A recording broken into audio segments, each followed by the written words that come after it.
So sometimes on this podcast, we'll delve into more of the nuanced aspects of collecting. And I think today's topic is going to be one of those. I'm not going to go on a long preamble with something witty or relatable story because I don't really have anything for this topic. But I do have some opinions. And before I get into them, I'm going to kind of let Matt get into sort of what we're talking about and maybe why, because as is usually the case here, he's told me what we're talking about, and that is it. I don't know what he thinks or what about this we're going to discuss. So we'll get some honest reactions out of me at some point here. All right, sounds good. So today I want to talk about something that I particularly love that I have seen kind of going on in the comic game. And that is facsimiles and reprints. Reprints have been going on forever, but facsimile editions, especially.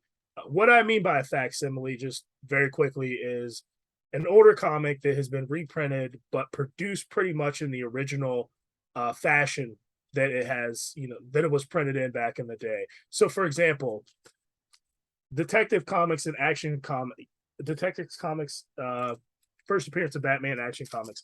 I could never afford those books. But for $4 or $5, I can definitely afford those comics.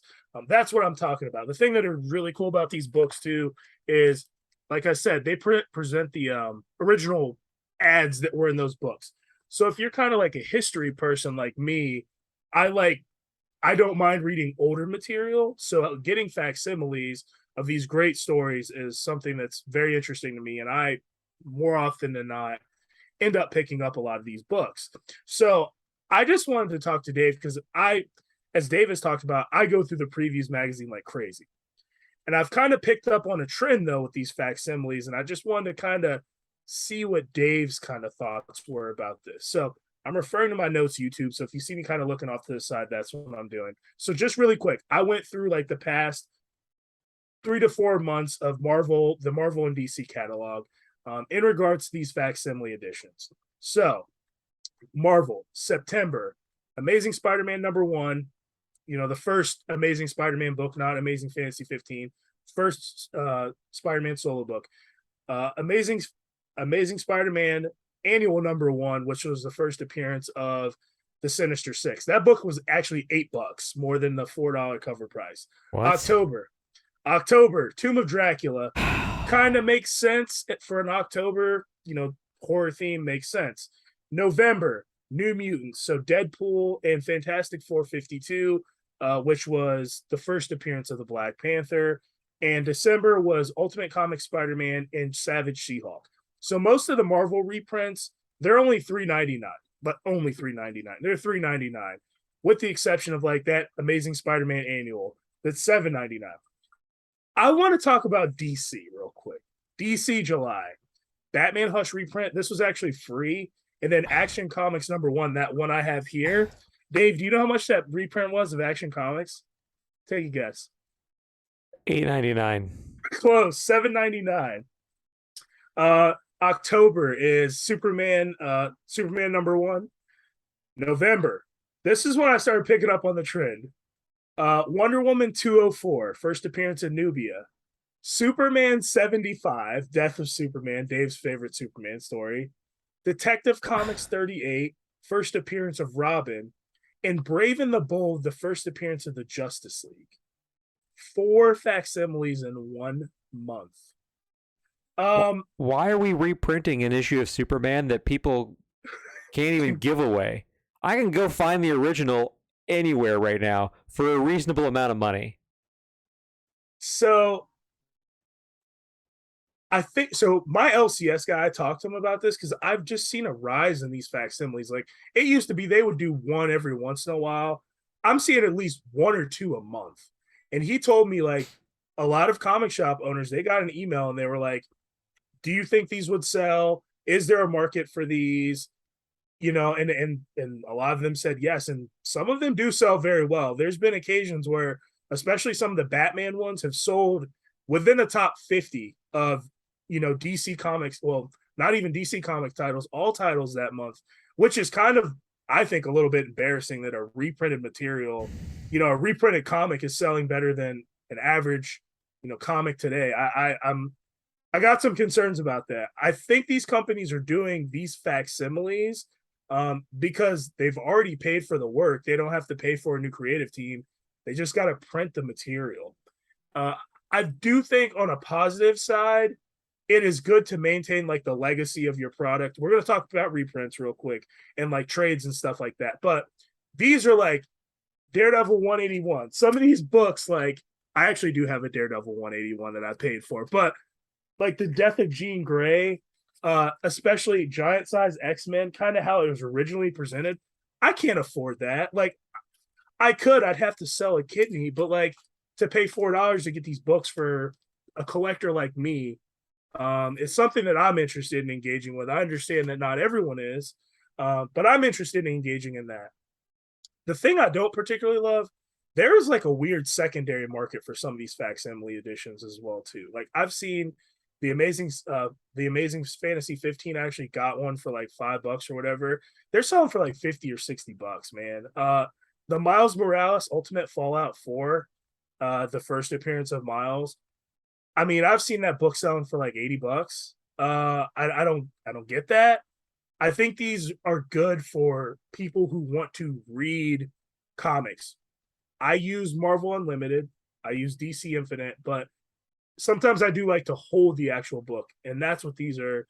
Why I think they're interesting investments. So that's kind of all I had to say about facsimiles. What are your thoughts, Dave? Because I know you have thoughts about just about everything. So what are your thoughts on facsimiles? Well, let me start by saying, and I, like you, I read previews every month. I have a very old school ritual.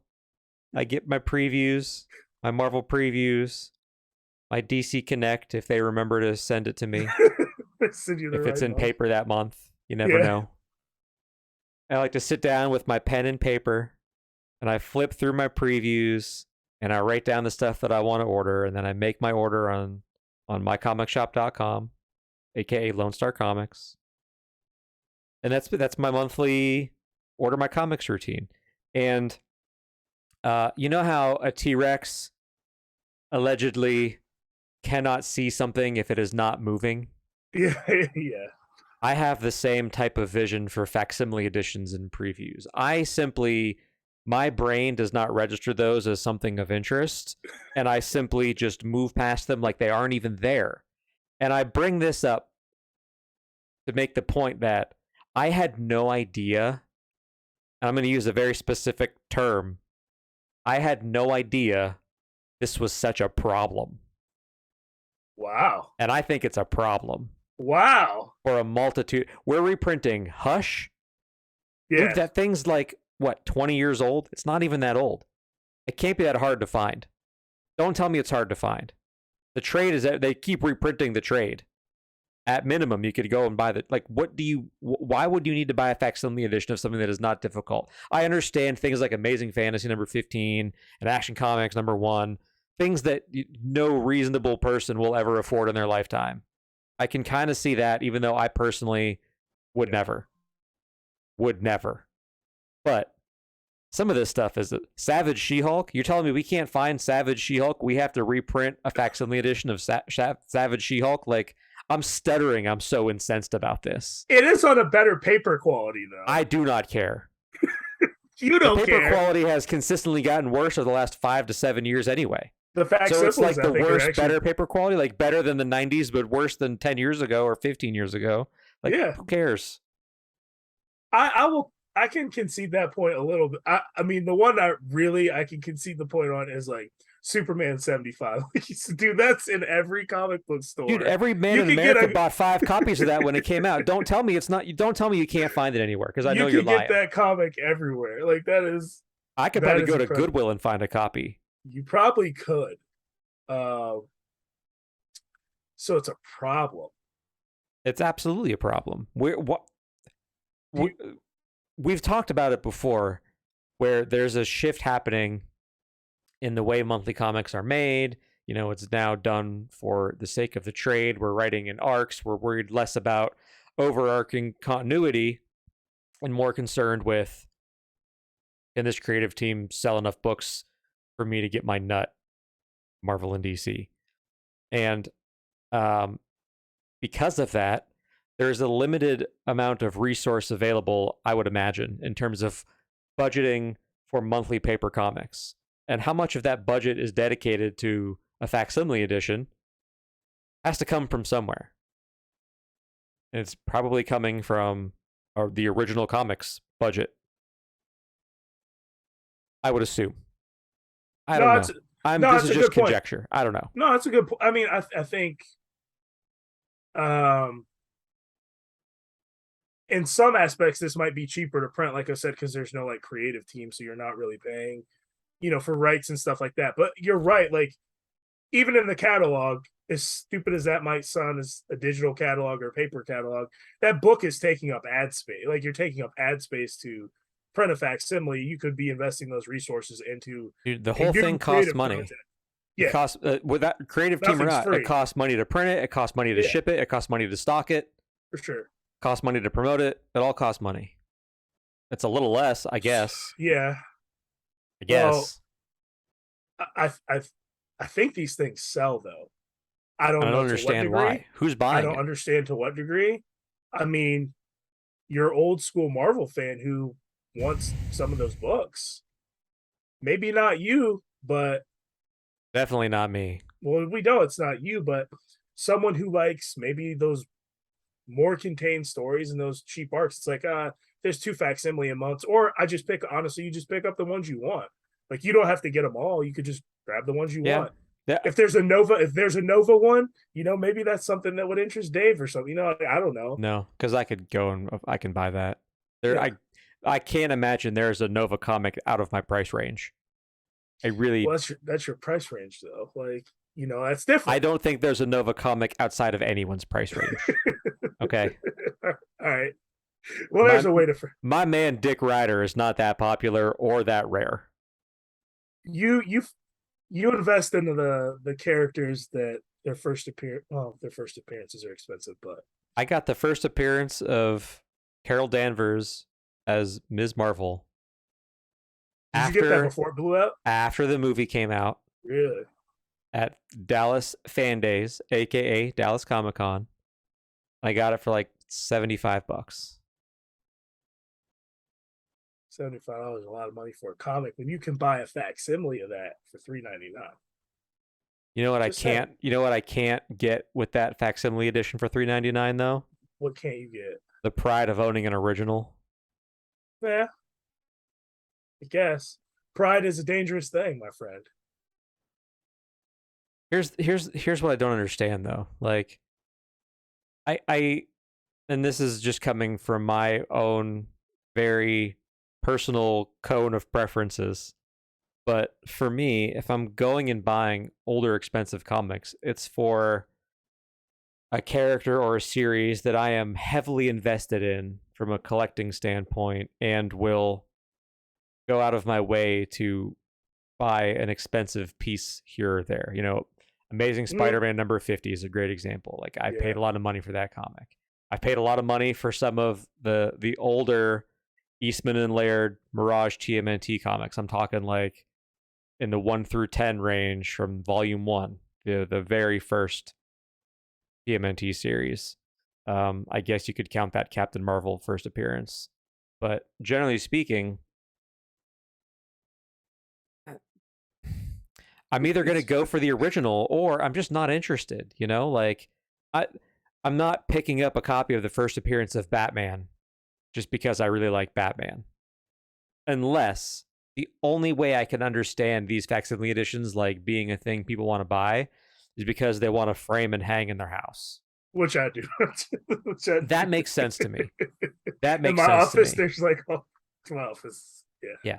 That I understand. And I would do that too if I had enough space on my walls, but space is already limited in this house when it comes to hanging up comic related things. Casa Dave is very limited. Dude, I got a problem with buying stuff that needs to go in a frame. I just like the look of framing cool Yeah. comic book related Yeah. posters and things. So like I buy it and I go, I'll just get a frame and hang it up. And then when I get home, I go, well, I don't know where I'm going to hang this up because there's nowhere to hang it. But actually, you'll see it in a few weeks when you're here visiting. Dude, I I can't wait actually to see the have Pacific Rim stuff. I can't wait to see it I got a again. stack in my comic room of like framed things that just like don't have a place on the wall yet that I've just been buying.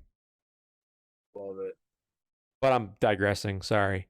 So Well, I didn't know you had such a vitriolic reaction to to facsimiles, but I well, like it. I literally just found out how prevalent this is because I don't pay attention to them in previews. Like That's crazy. I got Dude. the T-Rex vision, man. Those things just mean nothing to me. Like it's out of sight, out of mind. I don't spend any amount of time thinking about them. It's just information that does not stick. I see it and I go, this is silly, and then I just move on. So facsimiles is one thing. I want to kind of move on to reprints. So reprints are trades, which is very common. We've talked about trades before. But I've noticed like there was an article in Newsarama talking about going back, Marvel's going back and reprinting, starting at volume number 1 of like the Masterwork editions, which those Yeah. Masterworks are like 1 through whatever. I actually picked up, and I normally don't buy uh, that kind of old stuff, but Penguin Random House, when they first took over the license, these things are sexy and they're kind of just for my bookshelf. Um, they've reprinted like these beautiful kind of like hardcovers of like Spider-Man. They did Spider-Man, Captain America, and Black Panther. So I picked those up, but Marvel's starting to do a similar thing with their hardcovers on a more ongoing basis. I think these are kind of just like limited run books, and it kind of is what it is. Also, I don't know, about the Ultimate collections, right? In Marvel, have you seen those? Or those T-Rex Vision for you too? Those trades that are pretty thick. So the ultimate, For those not watching the YouTube, I the just shrug. shrugged my shoulders. So the Ultimate collections are like they're normally like 300 to 500 pages, so like 20 issues. God, for a second I And thought you were gonna say dollars, and I was about to yeah, just turn off I was no, about to just hit stop on the recording and go about my no, evening. no, they're like 25 issues. And the goal is to print like there's for Luke Cage, Punisher, Daredevil, like Spider-Man, X-Men. The goal is to print the whole run of comics. The problem with the Ultimate collections, though, is they don't print them in order. So like, and they are labeled and they're like numbered, and it says like this is 25. But like they started with Spider-Man, started with like 18, then jumped back to 4, then number 1 comes out of the volume. So like I don't know how they pick the order of what they're doing. So it's just like all over the place. But Ultimate collections have been selling pretty well. Anecdotally, from what I've seen from shops, the one shop down the street, they have like a big wall of these Ultimate collections because they sell. They're not. They used to be like $34. They're like $44 now, so they are a little bit expensive. That'd be like before discount. But I'm seeing a lot of like reprinting of old material. So when I talk about reprinting, I really kind of just wanted to trick you into a conversation of one of my favorite aspects about Marvel Comics specifically, and that is leveraging in the older creatives to fill in gaps in continuity, which I know is one of your favorite things to talk about. Can we please do this exercise? So first of all, I do not appreciate the Trojan horse because when you said reprints, I'm thinking about new series launches, issue number 1 sells out, so we reprint number 1 2 or 3 times, or we reprint number 2 2 or 3 times. So I was thinking about examples of that I had, where it benefited me, and times where I thought it was kind of annoying. And we could have had a really good discussion about that. We really could have. But now you've gone and turned left 90 degrees on the actual topic of the episode. But I'm here for it. You know what? It makes interesting conversation. So yeah, let's talk about one of my favorite things. Okay, so I did the research Went through the previews, caught as best as I could. So September catalog. Gambit 5-issue miniseries, Chris Claremont. X-Men Legends, filled in continuity, various creators.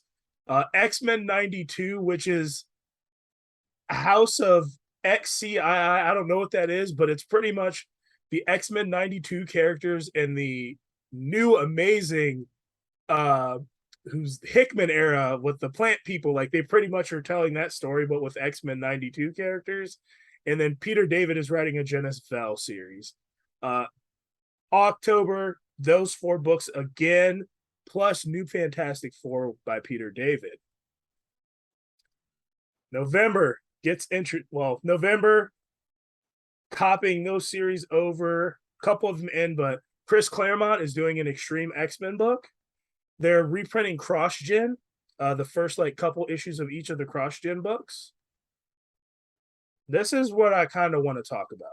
DC in November. Batman and the Joker. Mark Silvestri. Batman and Spawn.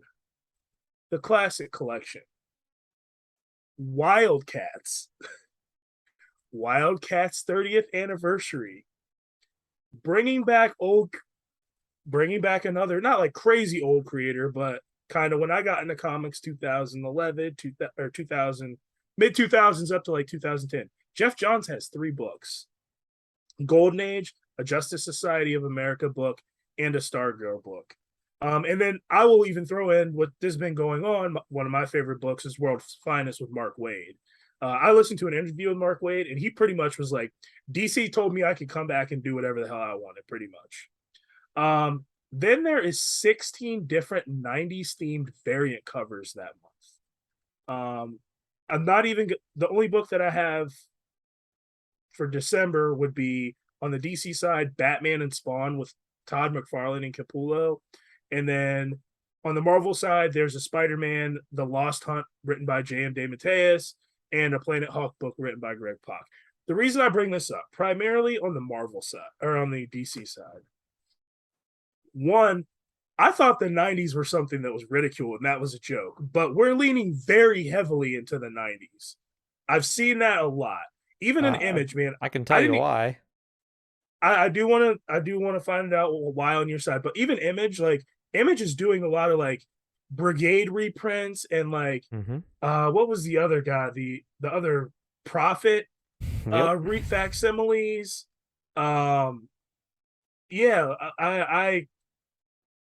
What are your thoughts just kind of overall? I don't want to steal your thunder. I have some thoughts though, but your thoughts. If you were born in the 80s or the early 90s, you are now in your late 30s or early 40s.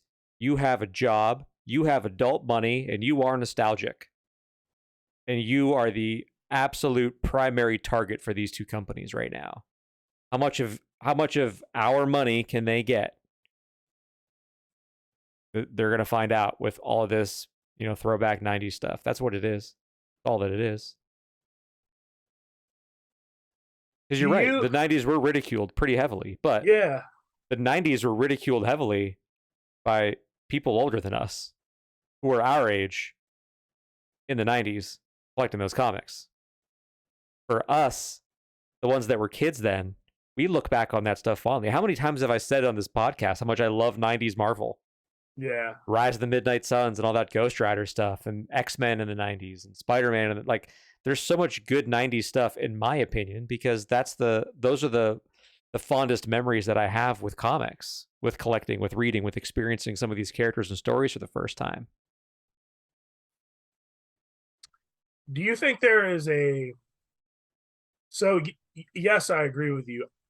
I don't know if my thoughts are more sinister, more so on the DC side. I think Marvel is fine. Marvel Publishing, I think, is doing okay and is doing much better than DC. I really think DC is in a pinch and they are trying to mine that nostalgia because they're probably pretty quick. They could be out of here pretty quickly. I can very easily see DC being licensed out to a different company if they don't start getting some cash in. Because all of a sudden, all this, like, Marvel's been doing those fill-in miniseries for a minute. Like, you've been complaining about them, and I'm like, yo, I'm getting those symbiote Spider-Mans, and you're like, this is some dumb shit. Like, that's been going on for like a while, Don't like like it. DC all of a sudden though, this merger, this Discovery merger thing that's going on. I don't know, man. I don't think their books are selling as good as we think they are. I mean, have you picked And up a DC Connect lately? I That have. thing's thinner than a monthly comic. There we go. So Compare that to the thickness of a Marvel previews. yeah. And so okay, so I'm not like completely off base. Marvel's publishing line just seems to be more, it seems to be more robust, and I have my Yeah, complaints with Marvel, me but too. I wish things were a little bit differently. But yeah, man, I just think DC is in a real rocky spot. Yeah, I agree. And Batman, like that Batman Spawn, I know you're probably not gonna get it, but I think that thing will sell. Like, I'm gonna buy it with my Is it? McFarlane. it It's new. it's new. The Okay. one in December is new. It's Yeah, I won't get it. McFarlane and Capullo are doing it, but they're making a trade. They're printing a trade of the previous ones. The I previous still have ones. those, I think. Yeah, you have the stuff. So I think ideally though, like in regards to the facsimiles, if they're going to do them, I think they do need to make them like cheaper, like these. Where are those bad boys at? I think $4 is a bit ridiculous for a facsimile. Two of our favorite series. I think they need to be around the Image price. Not $1. I'd say maybe $2. I Well, think that'd be so fine. let's talk about that for a second, because the Image First thing is a much different strategy than the facsimile editions that Oh, Marvel sure, and yeah, DC are doing. The yeah. Image Firsts, These are kind of bad. the entire Invincible, yes. the entire strategy behind those Some is buck, to right?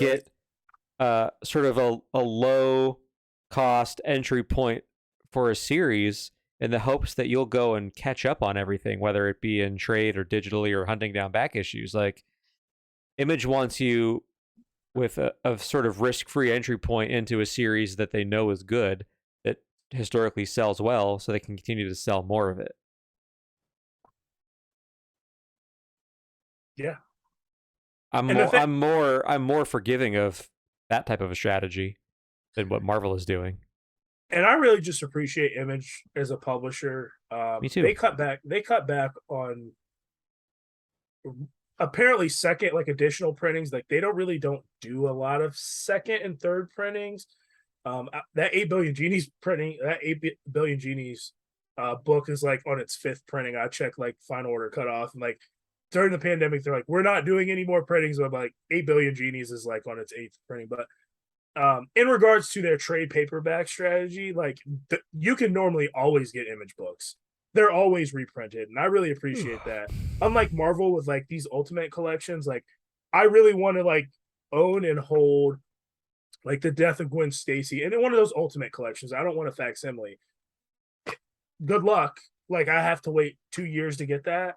Like it's just a little ridiculous. Like I don't know if we can print on demand or if we can do something, but somehow, I mean, I can get all the Walking Dead hardcovers and trade hardcover, oversized deluxe edition. I can get it whatever I want. Same thing with Invincible, but I can't get seminal Marvel stories. I don't get it. You know, speaking of The Walking Dead, they got you on the ultimate facsimile, folks. They got you Yeah, they monthly did. on that, Yeah, they bi-monthly, did. Yeah, they did. twice a month, whatever. Bi-monthly is twice a month. Yeah, they did. This is it, man. I'm closing out though. It's we're gonna get these Walking Dead hardcovers and these color editions, and that's it. We're done. That's it, man. I would bet my left nut that they will collect these color reprints at some point. I might take you up on that bet. Robert Kirkman would not lie to me. He would not lie. That man would do anything for money at this point in his career. Robert Kirkman wouldn't lie to me. I love Robert Kirkman. Don't get me wrong. But he could go back to Invincible whenever he wants, and he doesn't. Still waiting for Invincible Season 2 on Amazon. Still waiting for come. that. It'll be there. It'll be It's there at been some 2 years now. It's coming. It's coming. But yeah, that's I don't know. Well, since you Trojan horsed me on the topic, Yeah, I want to hear your I'm thoughts. still gonna Yeah. bring up my thoughts on reprints, like single issue reprints, like not facsimile editions, not trade paperbacks, but like a true reprint, because there is a period of time, and I want to say it was either the late '90s or the early 2000s. I don't remember when, but Marvel took a stance of no reprints at one point. They basically said, if you want these comics, you better put them on your pull list or make sure you get them when they release, because we are not reprinting anything. And I feel like it kind of blew up in their faces a little bit, because it left a lot of people missing out on a lot of key issues, especially if your shop didn't order enough of that issue. There were no reprints. You just had to hope you could find somewhere else that had it in stock and drive, in my case, drive kind of far, because there weren't That's a whole lot of crazy. options That in is crazy. good old Erie, PA. I wish I had looked up when this happened and how long it lasted, because I know they eventually walked that back and they obviously started to do reprints again. But it was a good period of time where they had a very strong stance on, hey, we're not going to do reprints. And I'm not quite sure why that was viewed to be a good idea. I guess to drive first run sales, but I don't know if it necessarily worked out in their favor, because it upset a lot of people. That's all. That's all I was going to say about it. No, that's yeah. It's you had talked about, I don't remember in what episode, but like I think it was our one on collecting, but I was talking about that, and you're like, it's pretty accessible to get a comic book today with the internet. Like I just forget about like, would someone drive to Grove City to get an issue of Amazing Spider-Man? Like would someone, as a point of reference, 45 minutes, would someone drive 45 minutes to an hour?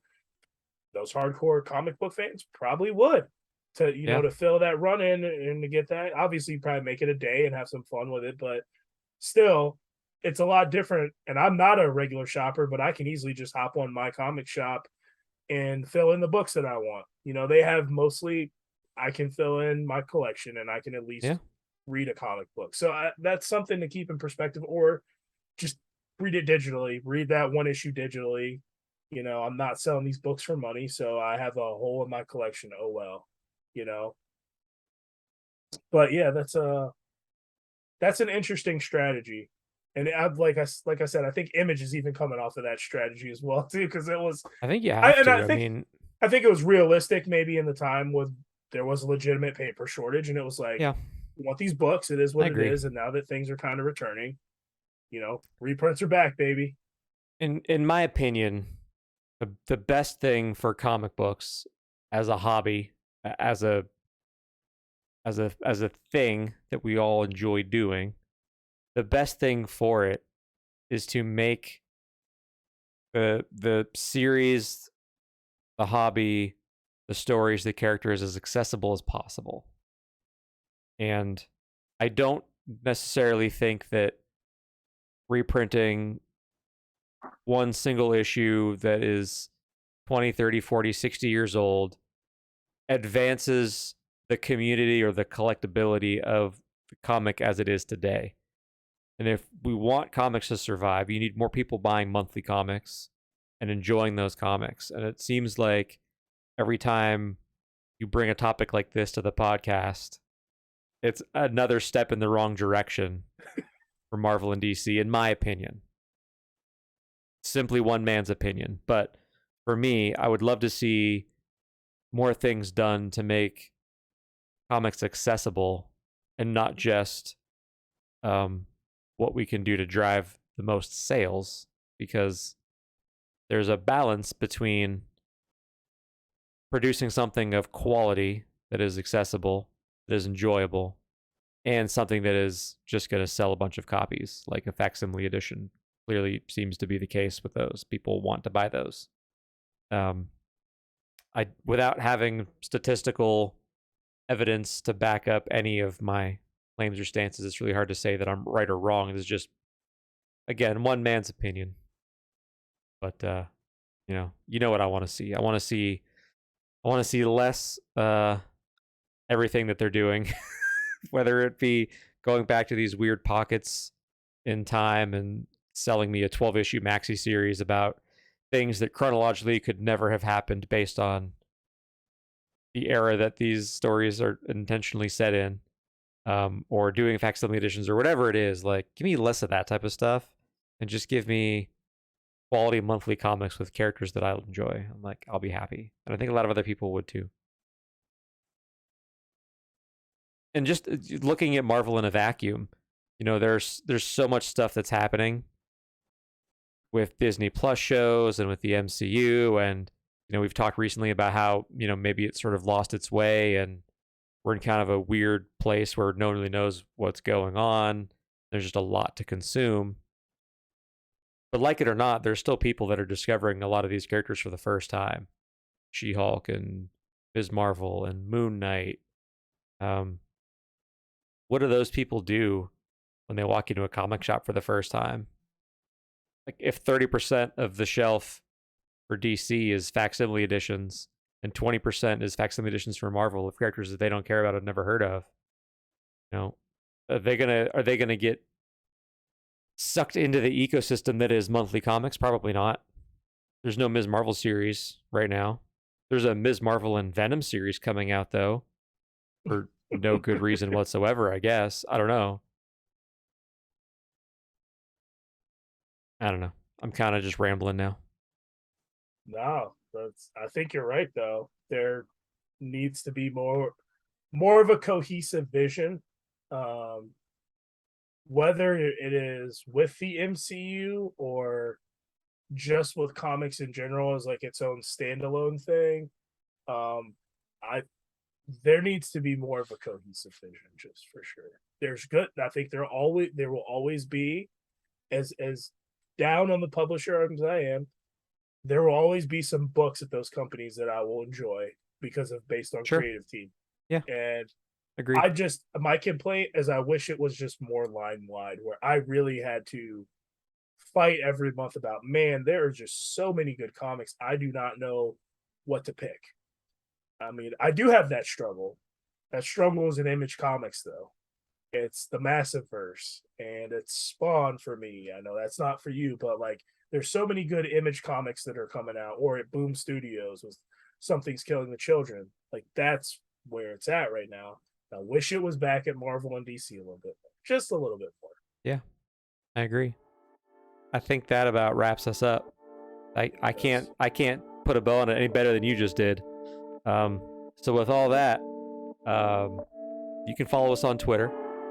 Our Twitter handles are in the description of either the video or the audio episode if you're listening on any audio platform. So you can go ahead and follow us there, and we'll talk about comics, and I might even tweet. I forget to tweet about that account, from that account, a lot, and I'm sorry for that. But I don't have a lot of followers yet, so it probably doesn't matter. But hey, find us on Twitter. We'll hang out there. My name is Dave. And I'm Matt. We'll see you in a week. Bye, everybody. Peace.